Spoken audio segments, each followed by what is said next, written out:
Hey, what's up, guys? What's up, guys? So I saw something very powerful from I think his name is Z Dog MD. Um, when I was looking at Facebook yesterday, it's some interesting. I don't want to encourage people to um, you know, what was it called? Stroll around. What's the word I'm looking for? To stroll around on Facebook because I want people to be a little bit more productive. But it's some interesting stuff that shows up on Facebook, from news stories to medical stuff. So like I delve deep into Facebook. Plus, most of my friends on Facebook, a lot of my friends on Facebook are actually medical professionals or fitness professionals. So when I go through my Facebook feeds, I actually get some very useful and interesting material. So one thing that really hit me hard, which is reason I say this is important, because I'm actually, you guys know I'm an emergency physician in addition to a fitness professional.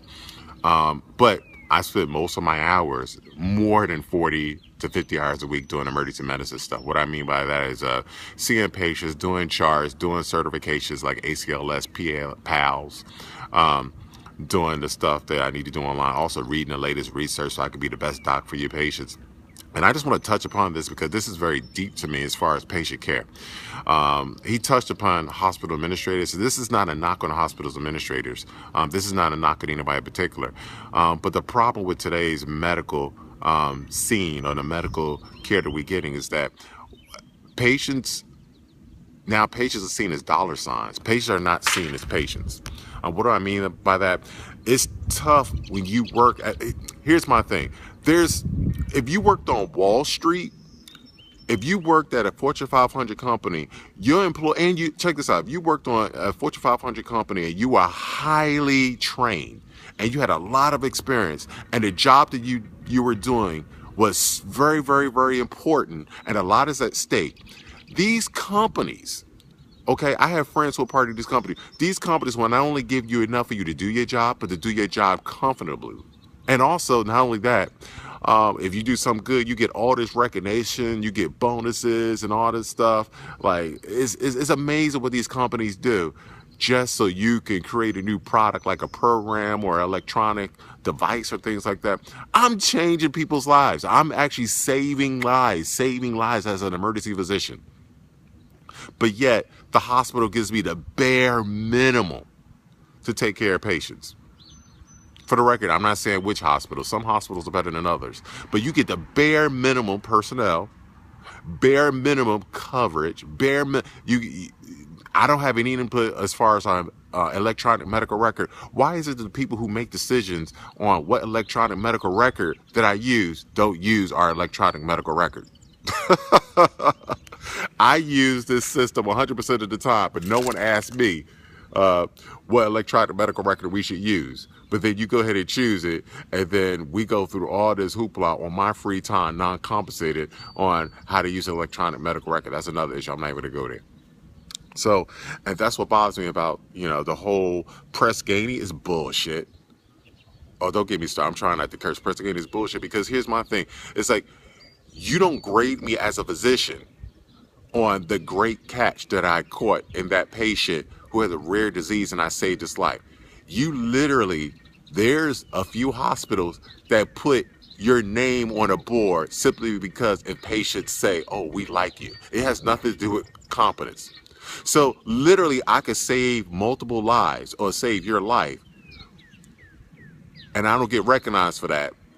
But if I'm a doc and enough patients say, oh, Dr. Perry, he's nice, all of a sudden I get recognized in my press Ganeys and my name gets put on the board. Something's wrong with that. Something's wrong. So basically, if you kiss enough ass, your press Ganey scores will be high. It's a problem with that. It's a problem with that. So we need to get back to doing what's best for the patients and not doing what's best for the profits. We need more people who understand what's happening at the bedside.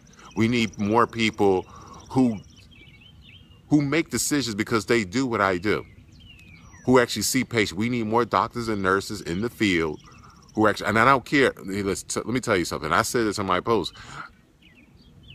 To me, I don't care if you were at the bedside a year ago, 2 years ago. I was at the bedside last night. Okay? Would you have a surgeon operate on your brain who hasn't done brain surgery in a year? No. So why do we have people making medical decisions about what's best for the hospital who haven't seen a patient in 5, 10, 20 years? Some have never seen a patient. But you got that MBA.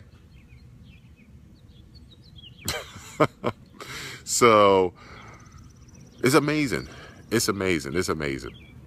So I'm always about the patient. I'm always about the patient. And when I see in the medical scene out here, decisions are made not for the sake of patients, not for the sake of patients, for the sake of solutions. So overall, my only, and here's my thing. I just want to start a discussion. If you're a hospital administrator and you see this video, send me some of your ideas. Put it on this page in front of people. Don't be threatening. Don't try to threaten me privately, okay? Or report me, because every once in a while I'll post something on Facebook and I hear rumblings in the background about people not liking what I'm saying. But if you have an issue with me, please talk to me directly, or you can post here publicly. Okay? I'm not insulting anybody. I'm totally not insulting anybody. I'm just saying that I'm here in the trenches. Okay? While a lot of you guys are asleep in your beds, I'm up here 2, 3 o'clock in the morning, deep in somebody's blood, trying to put a central line in somebody. Okay? I'm here 2 or 3 hours after my shift, making sure I do right by the patient, and I don't get no recognitions. Okay? I'm sorry for the English. I don't get any recognitions. I don't get my names put in any publications. Okay? I do it because I do it. I do it because it's the right thing to do. Okay? I don't get any bonuses. Okay? Even though I'm here all the time, an hour past my shift, 2 hours past my shift, making sure I do right by the patient, making multiple phone calls. Okay? Having patients spit on me, hit me. Okay? So I'm just trying to find the best way we can do for everybody. So I'm not insulting anybody, but I just want to start a discussion here. What can we do to make it safer for the patient and make it safer for the staff to take care of the patient? Because guess what? When someone gets sued because someone made a decision about staffing ratios, they're going to name Dr. Perry. They're not going to name the person who actually made the decision to put it in the budget or made the decision, oh yeah, it's okay to have this type of staff in an emergency room. It's okay. No, they're not going to put your name. My name goes in that record. All right? So I just want to come to a solution. Since I'm in the front lines, you're not. You're in the back, you get all the credit. But I'm in the front lines. You get all the glory. So I just want to come to a solution. Now, I'm not trying to start a fight. I'm just trying to start a discussion. I'm very direct in my language, and I'll be honest, I am, because I want to get a point across. I want to get a point across and start a discussion here. And the only way you can start a discussion, when you are nice and PC, everyone's like, okay, but when you put it in the forefront, then people want to talk about things. You know, I was at one institution, and this is how.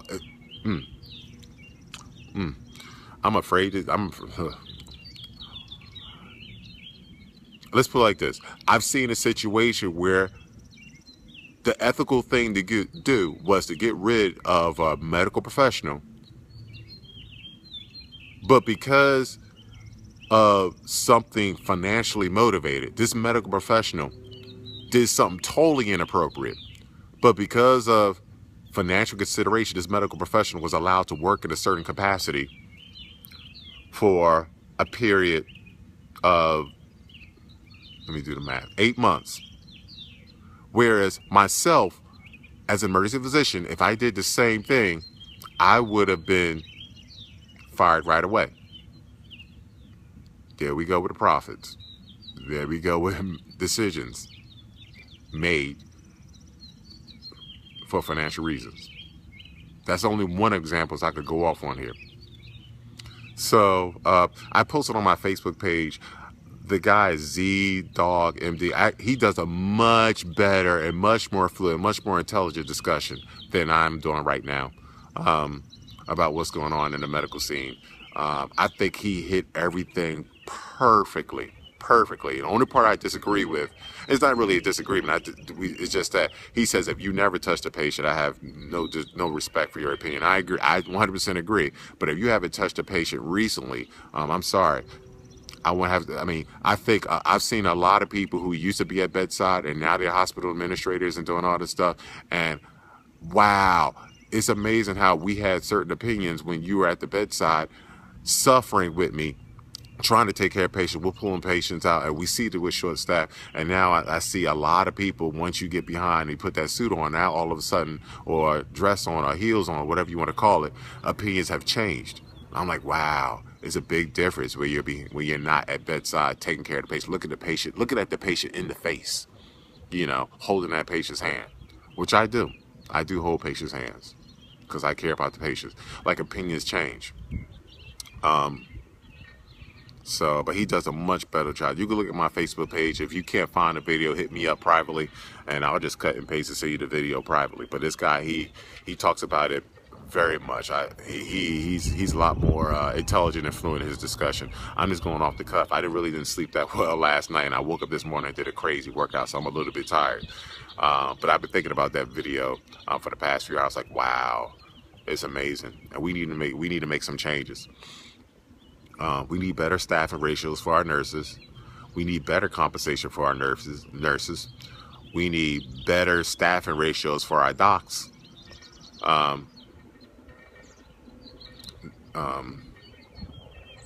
What else? We need more techs in our emergency rooms. Tech ratios. We need better equipment. Better ways of, we need better electronic medical records. We need better systems of recognizing staff that have gone above and beyond. That's different from how much butt you kissed for the past month. We need something like the save of the month. Or people who promote a cohesive teamwork approach to taking care of patients. Like, there's certain nurses I love to death, no matter how horrible things are. And I could be pretty rude, and I'm pretty bad. They, time after time, shift after shift, show up for our patients and actually refocus me when I'm like, oh, I can't stand this, blah, blah, because I could lose focus.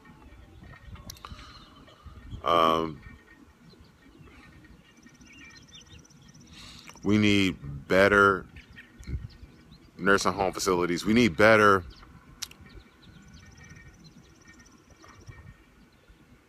coverage for our subspecialties. We need more hospitalists. We need more help for our hospitalists. We need better compensation for our PAs and recognition for our PAs. And I think we have enough money in the system to take care of this, but there's, in my opinion, there could be better allocation of the financial funds. There could be better allocation of maybe some of the financial assets that some I'm aware of, or some I am aware of, and some I'm not aware of. But some of them are very much common sense. That's very open to the public, and I think some of you know what I'm talking about. They're a part of a certain group. Where you guys have publicized like where some of the money is going. I'm like, wow, this is atrocious. So yeah, that's all I got to say. But I just want to put that message out there, be one of the voices of doctors that really want to put patients first. And that's part of the reason we have a lot of physician burnout and nurse burnout, because you work, and you see that you're fighting a system for the patient's sake that's not working with you. And it's a shame. All right, that's all I gotta say. Doc B's Daily, speaking as Dr. Perry. All right, peace out.